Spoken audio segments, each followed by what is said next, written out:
네, 날씨가 무척이나 덥습니다. 아마 이제 여름 휴가철이 시작이 된 것 같은데, 휴가철은 사람들이 굉장히 나태해지기 쉽고 방종하기 쉬운 계절이 휴가철입니다. 근데 우리가 분명히 기억할 것은 휴가를 보내더라도 삶의 자세가 흐트러지기 위해서는 안 될 것입니다. 우리의 인생에는 한순간 한순간이 중요하지 않은 순간이 없습니다. 우리가 단 몇 초를 방심하면은 그것이 영원히 돌이킬 수 없는 그런 사건이 될 수도 있습니다. 우리가 30분, 1시간이 중요한 것이 아니고 큰 일은 단 몇 초 사이에 일어나잖아요. 그렇게 보면은 우리 인생에서 중요하지 않은 일은 하나도 없고 중요하지 않은 날은 하루도 없습니다. 그러니까 우리가 매일 살아가면서 긴장하면서 살아가는 말은 알지만은 하루하루를 소홀히 하지 않고 굉장히 중요하게 살아가야 된다는 것입니다. 오늘 본문의 사건이 바로 그런 내용을 우리에게 말씀하고 있습니다. 본문의 사건에서 우리가 하나의 교훈을 찾는다면은 아무리 사소한 일이라 하더라도 소홀히 하지 말라, 그런 의미를 발견할 수 있습니다. 더 간단히 말하면은 지금 내 눈앞에 닥친 일에 충성하라, 그 의미로 우리가 본문을 볼 수 있습니다. 오늘 함께 읽은 사무엘상 9장 3절 4절은 사울이 아버지의 심부름을 하는 장면을 설명하고 있습니다. 사무엘상 9장은 이스라엘의 첫 번째 왕으로 세움을 받은 사울의 출신 배경을 설명합니다. 그리고 왕이 되기 전에 사울이 어떤 사람이었는지 그 사람의 됨됨이를 잘 보여주는 것이 오늘 본문에 있는 말씀입니다. 오늘 이 본문을 세 가지 관점에서 함께 살펴보고자 합니다. 첫 번째는 사울에게 맡겨진 일, 3절입니다. 그 다음에 두 번째는 맡겨진 일에 대한 사울의 충성, 4절입니다. 세 번째는 나타난 결과입니다. 먼저 사울에게 맡겨진 일입니다. 3절은 사울에게 맡겨진 일이 무엇인지를 설명합니다. 사울의 아버지 기스가 암나기들을 잃어버렸습니다. 어떻게 잃었는지는 구체적인 설명은 없지만은 나귀들이 집을 나갔는지 어디 몰고 다니다가 도망을 갔는지 빠뜨렸는지 모르지만은 어쨌건 암나기들을 잃어버렸습니다. 기스가 아들인 사울에게 잃어버린 암나기들을 찾아오라고 심부름을 시킵니다. 심부름을 시키면서 거기에 사환 하나를 데리고 가서 암나기를 찾아오라, 그렇게 심부름을 시킵니다. 이 사건은 어떻게 보면은 이 암나기를 찾는 것이 간단한 일이 아니라는 것을 보여줍니다. 그냥 금방 가서 해올 수 있는 일이라면은 너 집 밖에 나가서 암나기들 찾아오너라, 이렇게 보낼 수도 있는데 사환 하나 데리고 가가지고 암나기들을 찾아오너라, 이렇게 심부름을 시킨 걸로 봐서 아버지가 생각하기에도 이거는 쉽게 찾을 문제는 아니라는 생각을 했을 것이고, 경우에 따라서는 굉장히 멀리 갈 수도 있다. 그래서 사환 하나를 데리고 가라, 그렇게 지금 얘기를 했다고 볼 수 있습니다. 간단히 정리하면은 사울에게 맡겨진 일은 아버지가 시키는 심부름을 하는 것입니다. 그런데 그 심부름의 내용이 뭡니까? 잃어버린 암나기를 찾는 것. 농사 지으면서 목축하면서 잃어버린 암나기 찾아오는 것은 지극히 평범한 일이고 지극히 일상적인 일입니다. 심부름을 해도 굉장히 중요한 심부름이 있잖아요. 예를 들면은 이 다윗의 아버지가 다윗에게 심부름을 시키는데 전쟁터에 있는 형들의 안부를 물어보고 오너라. 이거는 심부름 치고는 굉장히 중요한 심부름이죠. 전쟁터에 가서 지금 형들의 생사를 물어보고 오는 심부름이니까 어떤 면에서 보면은 정말로 인생의 중요한 그런 심부름일 수 있습니다. 그런데 지금 이 사울이 아버지에게 부탁을 받은 심부름은 그냥 잃어버린 나귀들을 찾아오느라 그렇게 심부름을 시킵니다. 지극히 일상적이고 단순한 일이라는 겁니다. 여기에 무슨 인생의 비전이나 사명을 논하기에는 너무나도 평범한 일입니다. 나귀를 찾으러 가면서 이 일을 통해서 내가 그 위대한 큰 일을 이룰 수 있을 거야, 이 일을 통해서 하나님의 역사가 있을 거야, 그걸 생각하기에는 너무나도 평범한 그런 일이 지금 아버지 기스가 사울에게 시킨 일입니다. 그러니까 사울에게 맡겨진 일은 지극히 일상적이고 지극히 평범한 아버지의 심부름을 하는 것입니다. 그 다음에 두 번째, 맡겨진 일에 대한 사울의 충성입니다. 4절 말씀. 4절은 사울이 아버지의 심부름을 어떻게 하는지를 설명하고 있습니다. 4절에서 반복적으로 나타나는 표현이 있는데 그것이 뭐냐면은 어느 땅으로 두루 다녀 보았으나, 이 표현이 3번이나 반복해서 나옵니다. 어느 땅으로 두루 다녀 보았으나, 여기서 두루 다녀 보았다는 것은 나귀를 찾기 위해서 그 지역을 샅샅이 뒤지며 분주하게 다녔다는 말입니다. 건성건성 대충 다닌 것이 아니고 두루두루 다니면서 샅샅이 다 뒤져봤다니까. 골짜기, 그 다음에 나무 숲 속에, 들판에 다 다니면서 이렇게 나귀를 찾아다녔다는 얘기입니다. 우리가 애들 심부름 시키면은 때로는 심부름 시키는 부모가 속 뒤집어지는 일이 있을 때가 많이 있잖아요. 어떨 때 속 뒤집어집니까? 시킨 일을 제대로 하지 않고 건성건성 할 때 속 뒤집어지잖아요.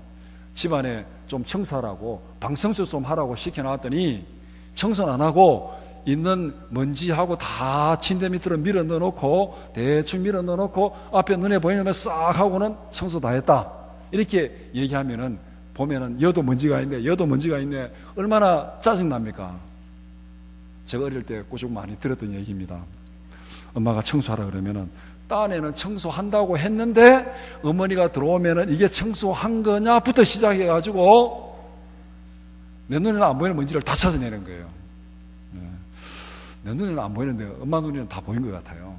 그러니까 이 부모들이 애들 심부름 시키면은 대충 건성건성 할 때 속이 뒤집어집니다. 그런데 오늘 이 본문에 사울은 그 지역을 두루 다녀보았다. 이거는 건성건성 대충대충이 아니라 샅샅이 뒤지면서 다녔다는 거예요. 그렇게 다니기를 얼마나 많이 다녔습니까? 에브라임 산지와 살리사 땅으로 두루 다녀보았으나, 에브라임 산지는 가나안 땅 중부의 구릉지대로서 굉장히 비옥한 땅입니다. 이곳의 대부분은 에브라임 지파가 기업으로 받은 땅입니다. 사울이 속한 베냐민 지파는 에브라임 산지의 남쪽 귀퉁이 기브아를 거기에 이제 받아가지고 살고 있습니다. 그러니까 사울의 고향은 에브라임 산지 남쪽 기브아, 거기서 에브라임 산지를 전체를 다 돌아다녔다, 그렇게 말하고 있습니다. 그 다음에 살림 땅으로 두루 다녀 보았으나, 거기에도 없었고 거기도 찾지 못했다는 거죠. 살림 땅은 베스메스와 아얄론 중간에 위치해 있다, 이렇게 얘기하는데 뭐 그것이 어딘지 뭐 우리가 잘 기억할 필요도 없습니다. 한국 지도도 잘 모르는데 뭐 이스라엘 지도까지 도시가 어디 있느냐까지 기억할 수도 없고, 또 열심히 설명해봐야 돌아서면 다 잊어버리는 거죠.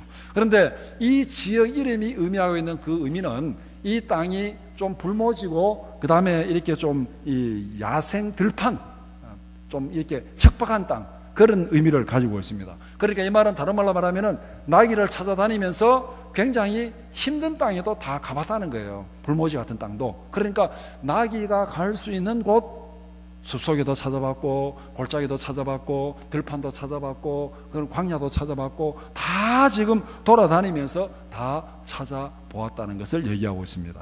그 다음에 베냐민 사람의 땅으로 두루 다녀 보았으나, 이렇게 말하고 있습니다.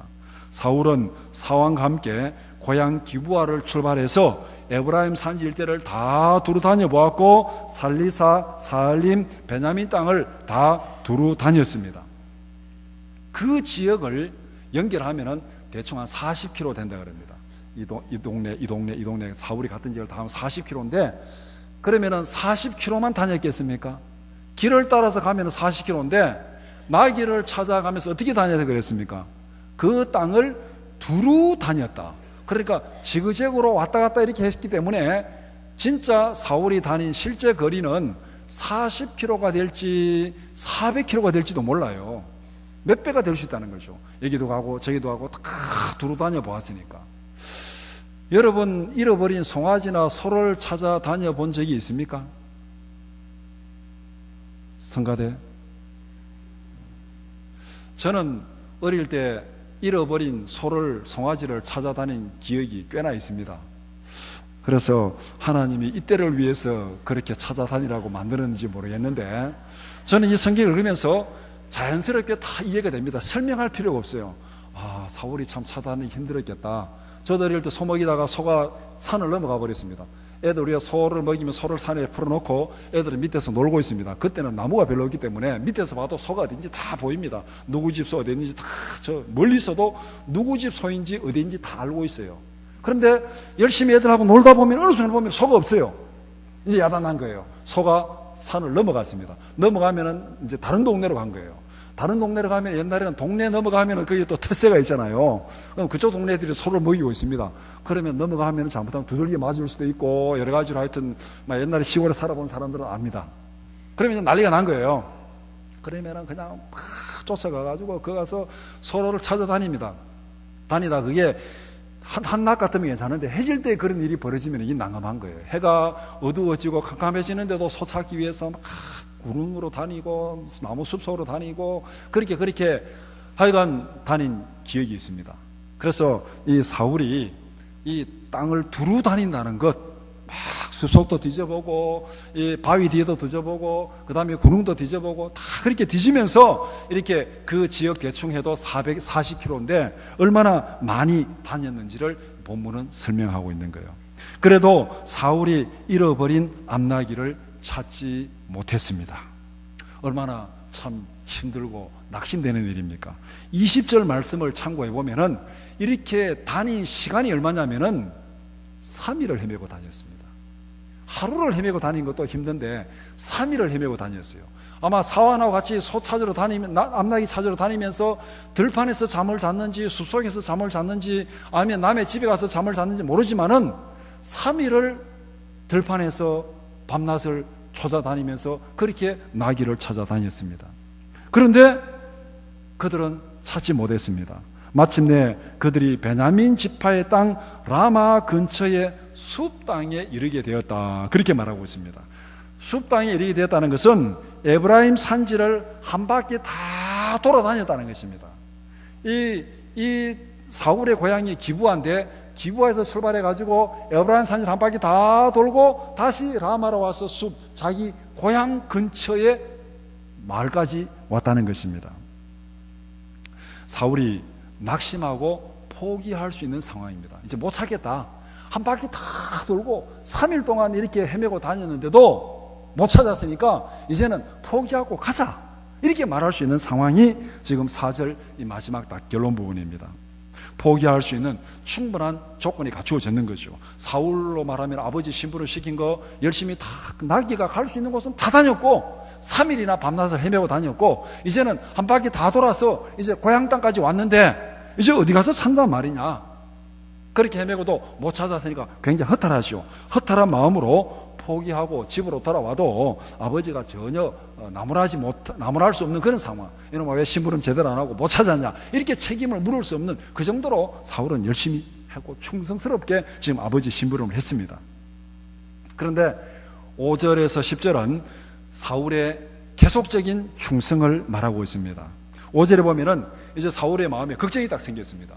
3일 동안 밤낮을 헤매고 다니면서 나귀를 못 찾았는데 야 이제는 아버지가 잃어버린 나귀는 고사하고 우리를 걱정하겠다. 충분히 그럴 수 있잖아요. 이 아들놈이 지금 이 나귀 찾으러 갔는데 3일 동안 돌아오지 않으니까 이놈들이 무사한지 무슨 사고는 당하지 않았는지 나귀는 둘째치고 아들 걱정하겠다. 그러니까 우리가 이제는 돌아가자. 사환에게 그렇게 얘기하고 있습니다. 돌아가자. 사울이 잘못된 결정 아니죠. 충분히 자기가 할 수 있는 최선을 다하고 이제는 아버지의 마음을 헤아리면서 우리 아버지를 걱정하면서 이제는 집으로 돌아가자. 이렇게 지금 얘기를 합니다. 그런데 이 사울의 말을 듣고 6절에 보면은 사환이 하나 제안을 합니다. 돌아가기 전에 우리 하나 더 해볼 게 있다. 하나님의 사람에게 한번 물어보자. 이렇게 지금 얘기를 하고 있습니다. 사울이 사환의 건의를 받아들여서 사무엘을 찾아갑니다. 이 본문에서 보면은 한편으로 보면은 제가 이 본문 보면서 야 사울보다가 사환이 더 충성스러운 사람이다. 우리가 여러분들 가게를 하거나 사업을 하면은 주인이 더 열심히 일합니까? 종업원이 더 열심히 일합니까? 서문시장에 장사하는데 주인이 더 열심히 막 물건을 팝니까? 종업원이 더 열심히 팝니까? 제가 생각할 때 90%는 주인이 더 열심히 하겠죠. 종업원이 더 열심히 하는 경우도 있는데 막 10중 8구는 주인이 더 열심히 합니다. 사람들이 간혹 그렇게 하더라고요. 주인이 3배는 열심히 해야 종업원은 그만큼 자기 할 일을 한다고 그렇게 얘기를 많이 합니다. 그런데 이 사원 입장에서 보면은 3일 동안 밤낮을 찾아다녔어요. 힘든 거, 이 주인이 왜 지금 돌아가자 얘기하지 않냐? 돌아가자 말을 못하고 돌아가자 말만 떨어지기를 기다리고 있는 그런 상황일 수도 있잖아요. 주인이 가자 하니까 아이고 잘됐다 갑시다 이렇게 할 수 있는데, 주인이 가자 하는데 사원이 어떻게 합니까? 한 번 더 찾아봅시다. 한 번 더 찾아봅시다. 이걸 볼 때, 야, 사울보다가 이 사원이 더 충성스러운 사람이다. 그리고 이 사원은 어떻게 보면 믿음도 좋은 사람이에요. 굉장히 똑똑한 사람이에요. 하나님의 사람에게 한번 물어보자. 물어보고 그래도 못 찾으면 가자. 그런 제안을 하는 거예요. 그런 제안을 하니까 사울이 10절에 보니까 사울이 그의 사원에 이르되 내 말이 옳다 가자 하고 그들이 하나님의 사람이 있는 성읍으로 가니라. 그래서 지금 이렇게 사무엘을 찾아서 가는 장면이 10절 이후입니다. 나귀를 찾기 위해서 자기들이 할 수 있는 모든 방법을 다 동원합니다. 온 동네 산지를 다 찾아다니고 그래도 안 되니까 이제는 하나님의 사람에게 물어보자. 쉽게 말하면 기도해보자. 열심히 기도하고 그 다음에 이제 또 이렇게 한번 해보자. 찾기까지 찾는 거예요. 못 찾으니까 결코 포기하지 않는, 못 찾고 가자가 아니고 찾을 때까지 찾는 그 모습을 여기에서 보여주는 거예요. 예수님께서 이 잃어버린 양 한 마리 비유를 하면서 나 한 마리 남겨두고 잃어버린 양 한 마리를 찾기까지 찾았다. 찾기까지 찾았다. 그렇게 말하고 포기하지 않고 찾기까지 찾았다. 예수님께서 기도의 비유, 낭망하지 말고 기도해야 될 이유를 설명하면서 이 불의한 재판관과 가부 비유를 들어가면서 그냥 끝까지 응답받을 때까지 그렇게 하라고 성경에 말하고 있습니다. 그리고 보면은 오늘 지금 사울의 모습이 그런 모습이라는 거예요. 잃어버린 암나귀들을 찾기까지 찾는, 그것이 본문에 나타난 사울의 충성심입니다. 본문은 사울의 성품이 어떤 것인지를 잘 말해주고 있습니다. 사울은 아버지의 명령을 받고 나귀를 찾기 위해서 열심히 찾아다녔습니다. 맡겨진 일에 끝까지 충성하는 매우 성실한 모습을 보여주는 거예요. 쉽게 말하면 사울 앞에 포기는 없다. 찾을 때까지 찾자. 이것이 지금 오늘 본문에 나타난 사울의 모습입니다. 세 번째, 나타난 결과, 나귀를 찾아 나선 사울은 나귀를 찾았습니까? 못 찾았습니까? 결론은 못 찾았습니다. 못 찾았는데, 그런데 열심히 찾아 나서서 확인한 게 뭡니까? 나귀를 찾았다는 걸 확인한 거예요. 나귀를 찾았다. 이제는 사울이 돌아가도 되는 거죠. 나귀를 못 찾았다 하면은 그냥 돌아가면은 이게 완수가 안 된 거예요. 그런데 열심히 돌아다녔는데 자기는 찾지 못했습니다. 그런데 나귀를 찾았다는 확인은 했습니다. 이제는 더 이상 찾을 이유가 없잖아요. 돌아갈 수 있는 상황입니다. 거기까지 한 거예요. 그러니까 찾기까지 찾은 거예요. 나귀를 찾았다. 여기까지 찾았는데 이 나귀를 찾았다는 소문을 어떻게 듣게 되느냐 하면은 사울이 나귀를 찾아 에브라임 산지를 헤매는 동안에 결론적으로 말하면 나귀들이 집으로 돌아왔습니다. 어떻게 돌아왔는지 모르지만 스스로 돌아왔든지 아니면 이웃 사람들이 헤매는 나귀를 잡아다가 이렇게 사울의 집으로 돌려보냈든지 어떻게 된 건 모르지만 돌아왔습니다. 그 사실을 어디에서 확인하느냐 하면은 하나님의 사람에게 가서 확인하는 거예요. 사환이 하나님의 사람에게 물어보자. 이거는 어떻게 보면 적중한 거예요. 하나님의 사람에게 물어보니까 나귀는 찾았다. 그러면 이제 더 이상 헤맬 일이 없잖아요. 가면 돼요 이제. 이 사환의 제안이 정말로 적중한 겁니다. 20절에 전반부에 이제 사울이 사무엘에 가가지고 물으니까 사무엘의 답변이 20절 전반부, 사흘 전에 잃은 내 암나귀들을 염려하지 말라, 찾았느니라. 사울은 3일 동안이나 산지를 헤매고 다니는 헛수고를 했지만은 결국에는 찾았다는 확인을 했습니다. 자기 심부름이 완성되는 순간입니다. 그런데 암나귀들을 찾은 것이 사울이 충성한 결과의 전부가 아니라는 사실입니다. 암나귀를 찾아 나선 사울은 3일 동안 산지를 헤맨 결과가 뭐냐면은 사무엘에게까지 갔다는 게 중요한 거예요. 사무엘에게까지 갔습니다. 사무엘을 만나게 했습니다. 사울은 사무엘을 통해서 자기가 상상하지도 못했던 엄청난 하나님의 계획을 듣게 됩니다. 20절 후반부에 온 이스라엘이 사모하는 자가 누구냐? 너와 내 아버지의 온 집이 아니냐 하는지라. 그 뒤에 보면은 이 사울이 이 말이 무슨 말인지를 알아들었습니다. 알아듣고 우리 집 아버지 집은 조그마한 집이고 나는 부족하고 이런 설명한 걸 볼 때 이 말이 무슨 말인지는 사울이 충분히 알아들었습니다. 성경은 암나기들을 찾아다니는 모든 과정도 하나님의 세밀한 계획 하에서 인도되는 사건이라고 그렇게 말하고 있습니다. 암나기를 찾는 일하고 지금 사무엘을 통해서 보여주는 이스라엘의 왕이 되는 일하고 아무런 관계가 없습니다. 나귀 찾는 일이 무슨 왕이 되는 일하고 관계가 있습니까? 아무런 관계 없어요. 누구도 거기에서 암나귀 찾는 일 가운데서 왕이 되는 일이 나타날 거라고 생각은 아무도 상상하지 못하는 그런 일입니다. 그런데 성경은 거기에 하나님의 세밀한 계획과 인도하심이 있었다고 말씀합니다. 사무엘상 9장 15절 16절 사울이 오기 전날에 여호와께서 사무엘에게 알게 하여 이르시되 내일 이맘때에 내가 베냐민 땅에서 한 사람을 내게로 보내리니 너는 그에게 기름을 부어 내 백성 이스라엘의 지도자로 삼으라. 그가 내 백성을 블레셋 사람들의 손에서 구원하리라. 내 백성의 부르짖음이 내게 상달되었으므로 내가 그들을 돌보았노라 하셨더니. 사울은 암나기를 찾기 위해서 에브라임 산지를 헤매고 있습니다. 이틀을 지금 헤맸습니다. 이틀을 헤매고 있는데 그 시간에 하나님은 사무엘에게 찾아갔습니다. 내일 내가 한 사람을 너에게 보낼 것이다. 베냐민 사람 한 사람을 보낼 것이다. 그를 기름 부어서 왕으로 삼아라. 이렇게 얘기하고 있습니다. 그 얘기를 한 다음에 사울은 또 하루 더 에브라임 산지를 헤맸습니다. 에브라임 산지를 헤매는 사울이 하나님이 이 계획을 알았을까요? 몰랐을까요? 몰랐죠. 상상을 했을까요? 못했을까요? 상상할 수도 없습니다.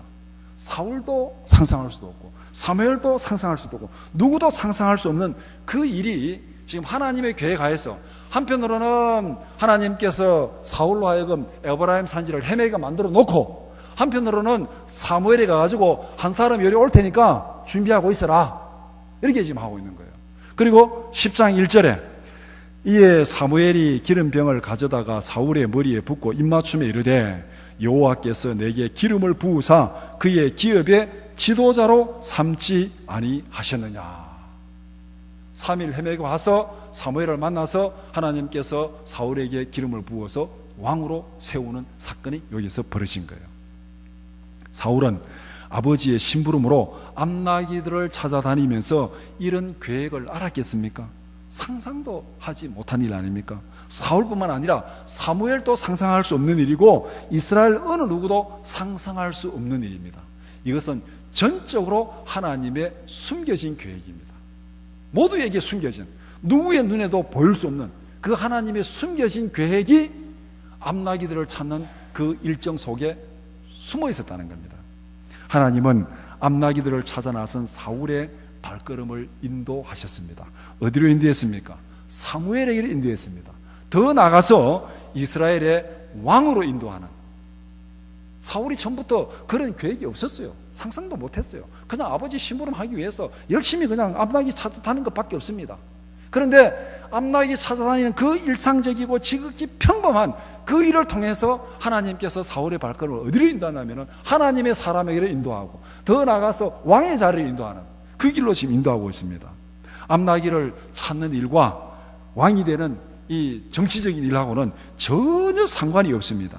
하나님의 인도하심은 우리가 상상하지도 못하는 방법으로 이루어질 줄 믿습니다.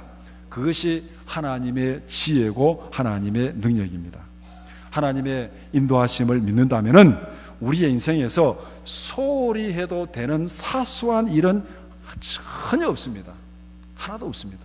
우리의 삶 속에 우리의 눈에 보이지 않지만 다른 사람들의 눈에 보이지 않지만 거기에 하나님의 계획이 숨어 있는지 누가 알 수 있습니까? 아무도 알 수 없습니다. 우리의 일상생활 속에 보이지 않는 그 가운데서 하나님이 인도하실 줄 믿습니다. 우리는 전혀 예상하지 못한 다른 목적을 위해서 헤매고 다니지만 그곳에서도 하나님이 역사하십니다. 이 사실을 확실히 믿으시기 바랍니다. 나의 발걸음을 인도하시는 분은 하나님이라는 사실을 확실히 믿는다면 우리는 내게 주어진 모든 일에, 아무리 사소한 일이라도 그 일에 몸과 마음을 다해서 충성해야 됩니다. 왜? 여기에도 하나님의 뜻이 숨어 있을 수 있다. 이 일을 통해서도 하나님이 이루실 큰 일이 있을 수 있다. 우리는 모르는 거예요. 속된 말로 어느 구름에 비가 올지 모르잖아요. 우리가 인도하는 그 일, 우리 앞에 닥친 그 일, 사울이 이 나귀 찾는 일 가지고 왕이 될 거라고 어떻게 생각을 했겠습니까? 그런데 지극히 평범하고 지극히 사소한 일, 그 일에 충성하는 그 과정을 통해서 하나님의 역사가 이루어지는 것을 보게 됩니다. 말씀을 정리해 봅시다. 하나님께서 역사를 이끌어 가시는 원칙은 분명합니다. 작은 일에 충성하는 자에게 더 큰 것을 맡깁니다. 이것이 성경에 계시된 하나님의 원칙입니다. 고린도전서 4장 1절 2절 사람이 마땅히 우리를 그리스도의 일꾼이요 하나님의 비밀을 맡은 자로 여길지어다. 그리고 맡은 자들에게 구할 것은 충성이니라. 맡은 자들에게 구할 것은 충성이니라. 마태복음 25장 21절 그 주인이 이르되 잘하였도다 착하고 충성된 종아 내가 적은 일에 충성하였음에 내가 많은 것을 내게 맡기리니 내 주인의 즐거움에 참여할지어다. 이것이 하나님께서 역사를 이끌어가는 원칙입니다. 그런데 여기서 하나님의 방법하고 우리의 방법은 좀 다를 수 있다는 거예요. 우리는 어떻게 생각합니까? 앞에 조그마한 일은 시시하게 생각합니다. 조그마한 일은 시시하게 생각하고 사소한 일, 이거만 대충 해. 별로 중요하지도 않는데. 그리고 하나님 큰 일을 맡겨주세요. 큰 일을 맡겨주세요. 좀 더 큰 일을 하려고 뭔가 한 방에 대박을 터뜨리려고 그렇게 우리는 거기에 관심이 있잖아요. 뭔가 큰 일, 위대한 일, 거기에 관심이 많습니다. 그런데 눈앞에 있는 조그마한 일, 사소한 일, 일상적인 일, 그거는 별로 관심이 없어요. 하나님 이런 거 말고, 이 시시한 거 말고 좀 더 큰 거. 그렇게 우리는 하나님 앞에 매달릴 때가 너무나도 많습니다. 그런데 하나님은 그런 우리의 모습을 보고 뭐라고 말하냐면은 큰 거는 아직 아니야. 좀 기다려봐. 너 조그만한 거 어떻게 하는지 보고 내가 큰 거 맡길 거야. 조그만한 거 어떻게 하는지 보고 맡길 거야. 이게 하나님의 원칙인데 우리는 하나님 이거 조그만한 거 말고 더 큰 거. 그러면은 하나님이 주시겠습니까? 안 주시겠습니까? 하나님은 이놈아 큰 거는 아니야 아직. 조그만한 거 하는 거 보고 내가 줄 거야. 하나님은 우리에게 역사를 이끌어가는 원칙이 적은 일에 충성하는 자에게 더 큰 것을 맡기리라. 그렇게 말씀하고 있습니다. 그래 본다면은 눈앞에 닥친 일이 무엇이든지 소홀히 여기지 말고 충성하라는 것입니다. 우리에게 닥친 일이 무엇이든지 간에 열심히 충성하면은 그 일을 통해서 하나님께서 이끌어 가신다는 거예요. 누구의 눈에 띄게 만들어서 그 다음에 누구를 만나게 해서 그 일을 통해서 어떻게 하나님이 이끌어 가신 그것은 하나님이 이끌어 가시는 거예요. 인생의 큰 그림은 하나님이 이끌어 가십니다. 우리가 할 일은 내 앞에 있는 그 일을 열심히 하는 거예요. 내일 어떤 일이 만날지 알 수 없습니다. 내일 내가 뭐 사고를 당할지 죽을지 알 수 없는 일이에요. 문제는 지금 내 앞에 있는 그 일에 충성하는 것이 나의 할 일이고 나머지는 하나님이 하실 일인 줄 믿습니다.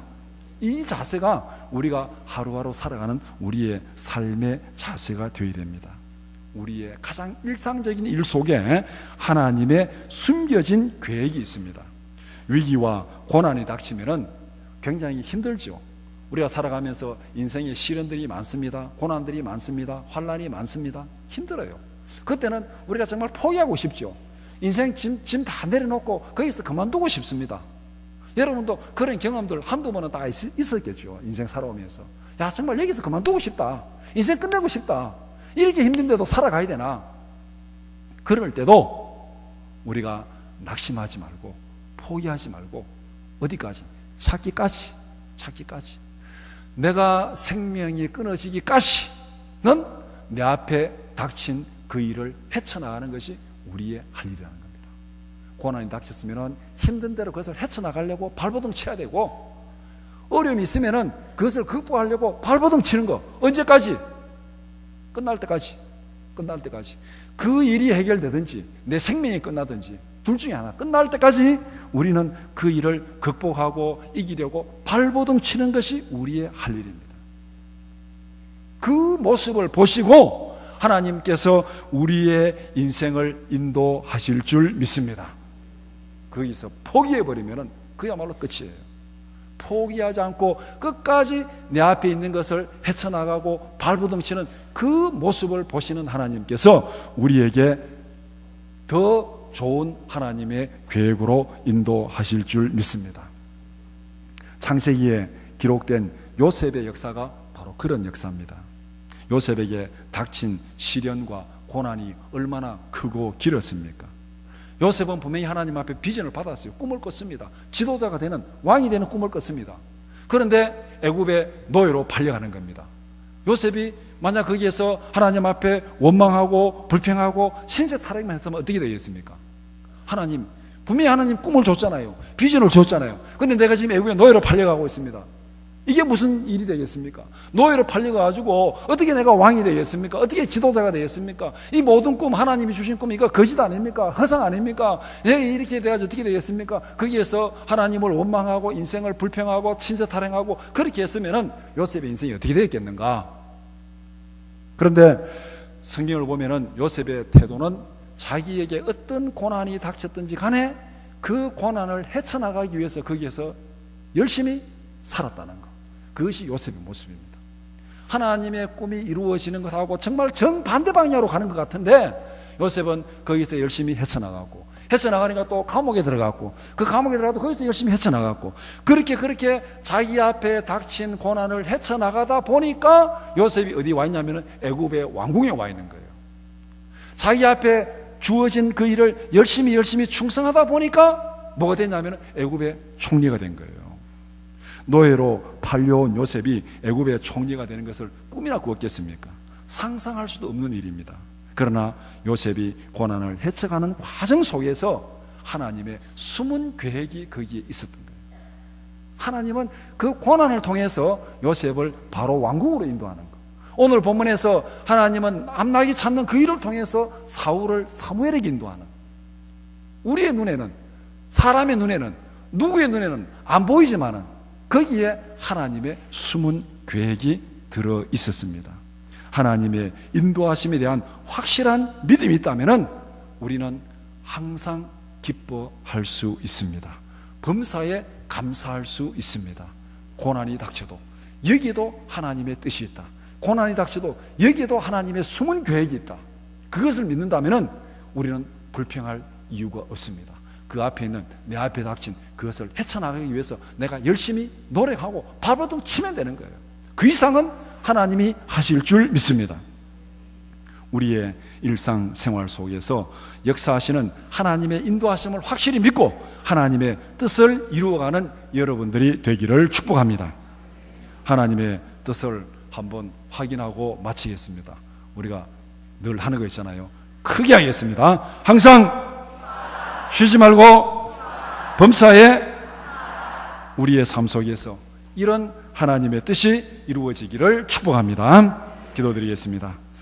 그러하신 아버지 하나님, 우리가 인생길을 살아가면서 힘든 일이 너무나도 많습니다. 고난의 시간들이 많이 있습니다. 정말 포기하고 싶을 때도 많이 있습니다. 그러나 앞일을 우리가 알 수 없습니다. 하나님, 내 앞에 닥친 그 일, 힘들고 어렵고 고통스럽더라도 그것을 헤쳐나가기 위해서 발버둥 치고 최선을 다하는 저희들의 삶이 되게 하여 주시옵소서. 그 일을 통해서도 하나님께서 역사하시고 인도하실 줄 믿습니다. 우리의 삶을 간섭하시고 지켜보시고 인도하시는 그 하나님의 계획을 믿으며 하나님 앞에 마지막 순간까지 최선을 다하며 달려가는 저희들의 삶이 되게 하여 주시옵소서. 예수님의 이름으로 기도드리옵나이다. 아멘.